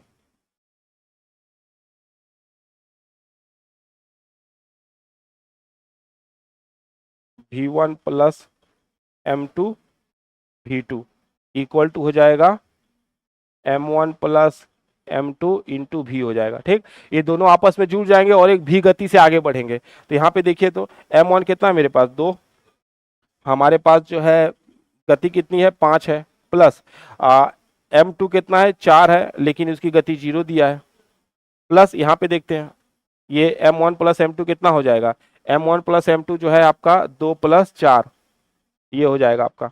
तो यहाँ से देखिए, यहाँ से क्या निकलेगा, ये 5 दूनी 10 निकला, 10 बराबर क्या हो गया, ये हो गया आपका 6V। तो यहाँ से जो है V बराबर क्या निकलेगा, V बराबर निकलेगा आपका जो है 10/6। तो 10/6, 10/6 मतलब 1.66 मीटर पर सेकंड निकला, ठीक है। 1.66 मीटर पर सेकंड हमको क्या निकला, ये संयुक्त निकला। ये संयुक्त क्या है, ये संयुक्त उनका जो है वेग निकला, ठीक। संयुक्त वेग है जब किस टक्कर के बाद, टक्कर के बाद दोनों आपस में मिल जाएंगे और संयुक्त रूप से गति करेंगे, ठीक। तो जब टक्कर के बाद दोनों मिल जाएंगे तो उनका द्रव्यमान जुड़ जाएगा और वो क्या होगा, एक साथ मिलकर गति करेंगे। तो वो गति कितना निकला हमारे पास, 1.66 मीटर पर सेकेंड निकला, हमारा ये गति निकल गया। अब हमको ये पता करना है, दोनों को अलग अलग से पता करना है, दोनों का जो है अलग अलग से पता करना है कि उनका कितना होगा, दोनों का जो है अलग तरीके से पता करना है। हमको देखना है कि यहाँ पे क्या होगा, दोनों का अलग से वेग, ठीक है। तो यहाँ पे हम लोग को ये निकल के आया, भी हमने निकाल लिया। अब हमको जो है इसमें जो है इसको पुट आउट करना है और वहां से जो है हमको जो है दूसरा वाले का जो है निकाल लेना है अपना, एक एक करके जो है दूसरे वाले का हमको निकालना है।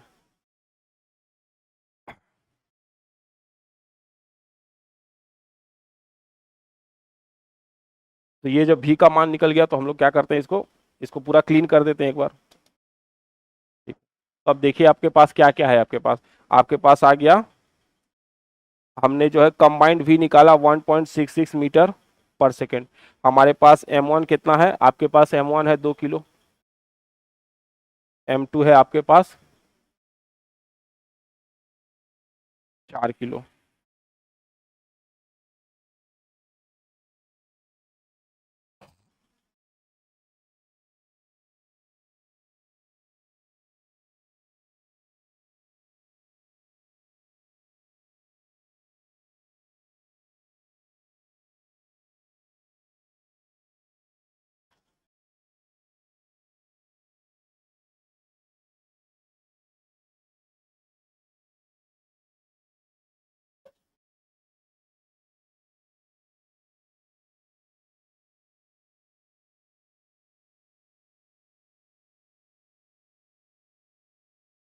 ठीक है। तो यहाँ पे जो है टक्कर के बाद जो हमको निकला, तो ये जो भी होगा हमारा V1 प्लस V2 हो जाएगा, अपना भी होगा, ठीक है। तो ये टक्कर के बाद है, तो फिर एक बार फॉर्मूला लगाते हैं टक्कर से पहले और टक्कर के बाद। तो टक्कर के पहले M1 V1 plus M2 V2 equal to होगा आपका जो है टक्कर के बाद होगा तो अपना M1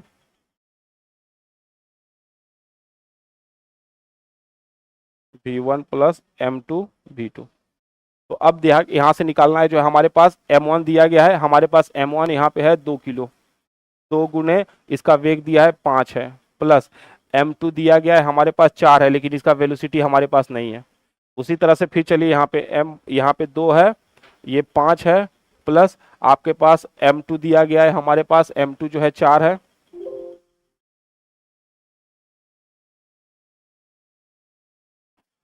M2 4 है, और हमको जो है यहाँ पे ये आपका जो है V2 हमको फाइंड करना है।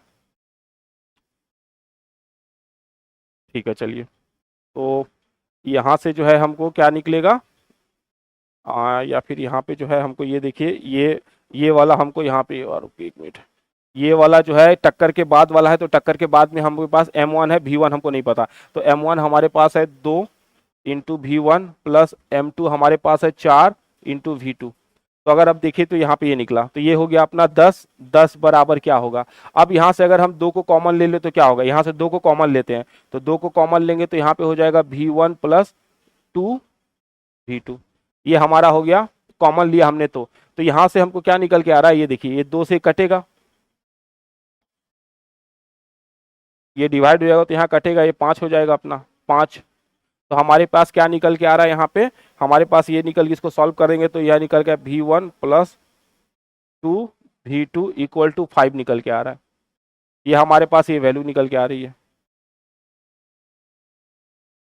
ठीक है, V1 plus 2 V2 equal to 5 आ रहा है, और हमारे पास एक पहले से इक्वेशन है यहाँ पे, ये कौन सा है, V1 plus V2 equal to क्या निकल रहा है 1.66, तो हमारे पास दो इक्वेशन आ गया, हमारे पास एक इक्वेशन है V1 plus V2 equal to क्या 1.66, और दूसरा इक्वेशन हमारे पास निकल के आ रहा है V1 प्लस 2V2 और 5 आ रहा है।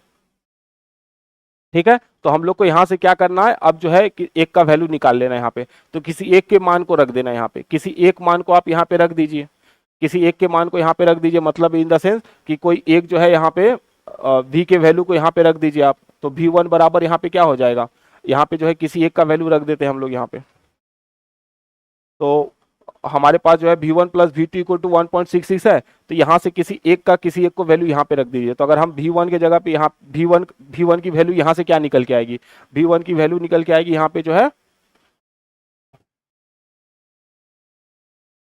इन सबको हटाते हैं हम यहाँ पे,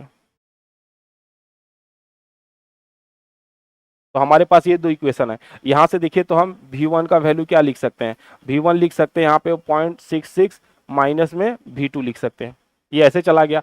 अब यहाँ पे हम लोग इसको रख देते हैं, तो V1 के जगह पे इसको रख दीजिए, और 1.66 माइनस में V2 plus 2V2 equal to 5।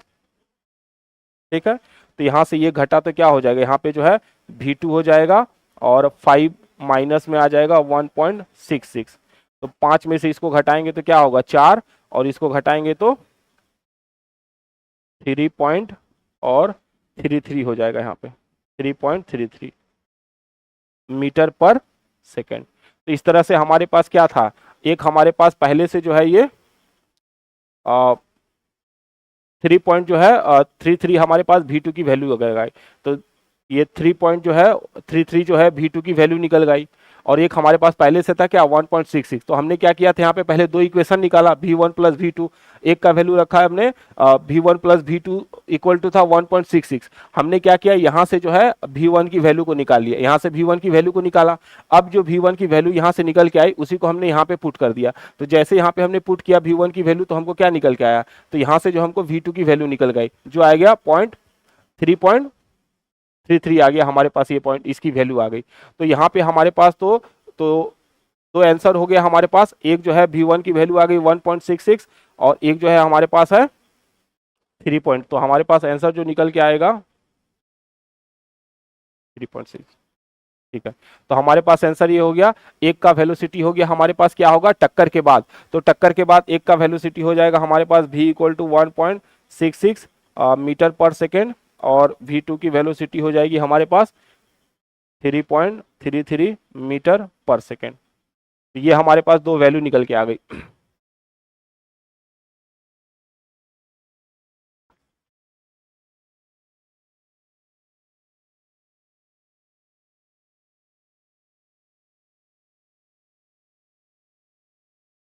चलिए अगले सवाल की तरफ चलते हैं। लास्ट है आपका, संवेग बराबर होता है आपका momentum equal to, momentum equal to होता है आपका जो है मास इंटू वेलोसिटी होता है। ठीक है, द्रव्यमान गुने वेग होता है। इसी से रिलेटेड क्वेश्चन देखिए, पहला बोल रहा है एक वस्तु का द्रव्यमान 85 किलो है और वेग जो है 60 मीटर पर सेकेंड है, तो आपको m दिया गया है यहाँ पे 85 kg, आपको जो है यहाँ पे जो है v दिया गया है 60 मीटर पर सेकेंड, आपसे जो है संवेग पूछा जा रहा है, आपसे मोमेंटम पूछा जा रहा है, तो आपसे जो है संवेग पूछा जा रहा है, तो हम लोग को क्या पता है संवेग बराबर क्या लिखेंगे हम लोग, तो हम लोग संवेग बराबर लिखेंगे यहाँ पे m इंटू वी। हमारे पास है 85 इंटू जो है 60, तो इसको करेंगे तो आप इसको कीजिए तो आप कहेंगे 6×5 = 30, 8×48 = 51, 5100 हो जाएगा आपके पास। ये हो जाएगा आपका जो है संवेग, संवेग का मात्रक होता है केजी मीटर पर सेकेंड। ये हो जाएगा 5100 हो जाएगा, 5100 है, 5100 जो है केजी मीटर पर सेकेंड, तो 5100 किलोग्राम मीटर पर सेकेंड हमारा आंसर हो जाएगा। तो हमको यहाँ पे द्रव्यमान दिया है, हमको यहाँ वेग दिया है, तो हम लोग क्या करेंगे द्रव्यमान और वेग दोनों का गुना कर देंगे, दोनों को गुना कर देंगे तो हमको संवेग मिल जाएगा। चलिए अगले सवाल की तरफ। बोला जा रहा है कि m/2 द्रव्यमान वाली कोई वस्तु जिसका वेग 2v है का संवेग कितना होगा। तो हम लोग संवेग बराबर क्या लिखते हैं m इंटू वी। अब हमको क्या किया गया यहाँ पे द्रव्यमान कितना कर दिया m/2 कर दिया गया, और वेग क्या कर दिया गया है 2v कर दिया गया। तो देखिए तो जरा ये कट गया, तो फिर से क्या आ गया m इंटू वी तो आया, तो संवेग क्या रह गया वैसे का वैसे ही रह गया, संवेग में कोई चेंजेस नहीं है, m इंटू वी हो गया, m इंटू वी हो जाएगा क्योंकि आपने जो है द्रव्यमान को आधा किया और वेग को दुगना कर दिया, तो दोनों जो है कैंसिल हो जाएगा और m इंटू वी हो जाएगा बस। चलिए अगले सवाल की तरफ। 50 किलोग्राम द्रव्यमान की एक वस्तु 6 मीटर के नियत वेग से गतिमान है, संवेग कितना होगा। तो आपको दिया गया है यहाँ पे m दे दिया गया है 50 किलो, आपको v दे दिया गया है 6 मीटर पर सेकेंड, आपसे जो है पूछा जा रहा है संवेग, m इंटू वी लगाइए, 50 × 6 हो जाएगा आपका 6×5 = 30, 300 हो जाएगा, 300 केजी मीटर सेकेंड हो जाएगा। ये आंसर आ जाएगा हमारा 300 केजी मीटर पर सेकेंड हो जाएगा, ये हमारा आंसर हो गया। ठीक है, चलते हैं अगले सवाल की तरफ। बस ये है, कुछ क्वेश्चन बचा है अपना। तो अगला सवाल देखिए टाइप 7 है, ये लास्ट टाइप है, इसका लास्ट टाइप है। तो इसमें क्या है किलोवाट आवर को जो है हम लोग को यहाँ पे बदलना है। तो हम लोग को पता है कि जो ऊर्जा की जो इकाई होती है, ऊर्जा खपत की जो इकाई होती है वो जो है हमेशा किलोवाट आवर में मापा जा सकता है। ठीक है, तो आपको ये समझना पड़ेगा वाट बराबर होता है जूल अपॉन सेकेंड। ठीक है, वाट बराबर क्या होता है जूल अपॉन सेकेंड। तो अगर हमसे कोई पूछे 1 वाट बराबर कितना होगा, तो हम लोग बोलेंगे जो 1 वाट बराबर 1 जूल। 1 वाट बराबर क्या होता है 1 जूल होता है, मतलब 1 जूल कार्य करेंगे आप प्रति सेकंड, 1 जूल जो है कार्य किया जाएगा प्रति सेकंड, तो क्या होगा वो 1 वाट निकल के आएगा। अब अगर हमसे कोई पूछे यहीं पे जो है वाट आवर दे दे, तो ये देख रहे हैं यहाँ पे ये है, अब आ गया आपका वाट आवर आ गया, वाट आवर बराबर कितना जूल होगा। तो जब वाट आवर आएगा ना तो आवर बराबर क्या होगा, देखिए सेकंड में होना चाहिए था, तो यहाँ आवर आ गया, तो आवर के लिए हम लोग क्या करेंगे, आवर 1 आवर में जो है 60 मिनट होता है और हर 1 मिनट में 60 सेकेंड होता है, तो दोनों को गुना कीजिए तो कितना होगा 3600 हो जाएगा। तो ये हो जाएगा अपना किलो, अगर वाट आवर दिया तो यहाँ पे क्या हो जाएगा 3600 जूल हो जाएगा। ठीक है, तो वाट आवर बराबर क्या होगा 3600 जूल हो जाएगा। तो आप इसको यहाँ पे लिखिए, अगर हमसे 1 वाट बराबर क्या होगा 1 जूल होगा, 1 वाट बराबर 1 जूल। अगर किलो यहाँ पे अगर दे दिया हमसे वाट आवर बराबर कितना होगा, तो 3600 हो जाएगा, 3600 जूल हो जाएगा। अगर यहीं पे दे दिया किलो वाट आवर, तो क्या करेंगे एक जो है अब 1000 से यहाँ पे मल्टीप्लाई करना पड़ेगा आपको, किलो वाट है तो यहाँ पे क्या होगा 3600 गुणे 1000 मतलब 3 हो गया, ये जूल हो जाएगा। ठीक, अब इसी को हम क्या कर सकते हैं, यहाँ पे अगर हमने इसको जो है अगर हम इसको पॉइंट में रखे तो यहाँ पे क्या होगा, अगर हम 3.6 तो 3 खाने आए 1 2 3, तो यहाँ 3 बढ़ जाएगा, मतलब 10 पे घाते 6 जूल हो जाएगा, 10 पे घाते 6 जूल हो जाएगा। तो अगर हमसे कोई पूछ ले किलो वाट घंटा बराबर कितना होगा, किलो वाट घंटा बराबर होगा 3.6 10 पे घाते 6 जूल हो जाएगा। तो देखिए यहाँ पे 3.6 10 पे घाते 6 जूल। ठीक है, तो हमसे यहाँ क्या पूछा जा रहा है, ये हो गया अपना किलोवाट, हमसे क्या पूछा गया 5.6 किलोवाट आवर बराबर कितना होगा। तो 5.6 किलोवाट बराबर कितना होगा, तो देख लेते हैं यहाँ पे हमारे पास कितना है 5.6 किलोवाट आवर है। ठीक है, इसको जूल में बदलना है, तो इसको जूल में बदलने के लिए क्या करेंगे हम लोग तो इसको गुना कर देते हैं, 5.6 इंटू 3.6 10⁻6। ठीक है, क्योंकि हमको किलोवाट बराबर कितना होता है, किलोवाट बराबर 3.6 10⁻6 जूल होता है। हमको 5.6 दिया है तो 5.6 से उसको गुना कर देते हैं। तो 5.6 से इसको गुना करेंगे तो आपका आ जाएगा, ये लगभग 4×5=20 के आसपास आ जाएगा। तो 20 के पास आ जाएगा, हाँ आंसर तो है वहां पे। तो ये 20.16 हो जाएगा और 10⁻6 हो जाएगा। इतना जो है आपके पास क्या होगा, ये जो है आपका जूल में आ जाएगा। ठीक है, तो कैसे कर रहे हैं यहाँ पे, लगभग 5 मान ले, 4 लेते, 4×5=20 के आसपास हो जाएगा। तो यहाँ पे देखिए ऑप्शन में एक ही इसके आसपास है, तो ये हो जाएगा 20.16 10⁻6 वाट। तो 5.6 किलोवाट आवर बराबर कितना होगा, तो ये हो जाएगा आपका 20.6 गुने 10⁻6 जूल के बराबर हो जाएगा। ठीक है, चलते हैं अगले सवाल की तरफ। एक घर में एक माह में 900 गुने 10⁻6 जूल ऊर्जा की खपत हुई है, इकाई में यह ऊर्जा कितनी होगी। तो हम लोगों को क्या पता है कि जो है किलोवाट आवर बराबर जो है, किलोवाट आवर बराबर होता है आपका जो है 3.6 10⁻6 जूल, जो कि बराबर होता है 1 यूनिट के। यही जो है 1 इकाई के बराबर होता है, 1 यूनिट के बराबर होता है। ठीक है, ये इतना यूनिट के बराबर होता है। तो हमसे क्या पूछा गया, यहाँ पे दिया गया ये 900 गुने 10⁻6 जूल दिया गया। तो हम लोग क्या करेंगे यहाँ पे, तो हमको जो है ऊर्जा के इकाई निकालना हो।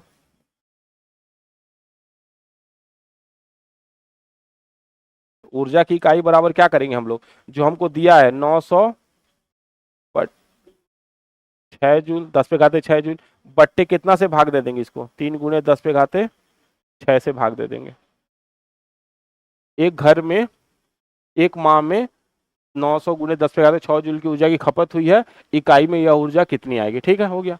ये आपका कट जाएगा, ये 3.6 है तो आपका हो जाएगा, आपका इससे ये कट गया, ये चलेगा अपना जो है 9×4=36। तो ये हो गया अपना, पहले देख लेते इसको सॉल्व कर लेते हैं। ये आपका 36 आ जाएगा, एक जीरो बढ़ा दिया तो आप आ जाएगा 9 से काटते हैं इसका, 9×9=36 और यहाँ पे आ जाएगा आपका 1000।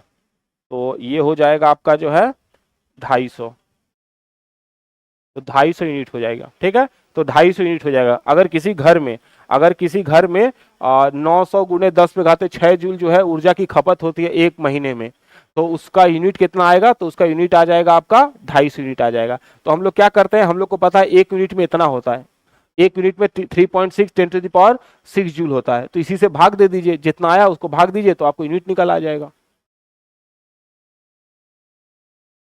चलिए अगला सवाल देखिए।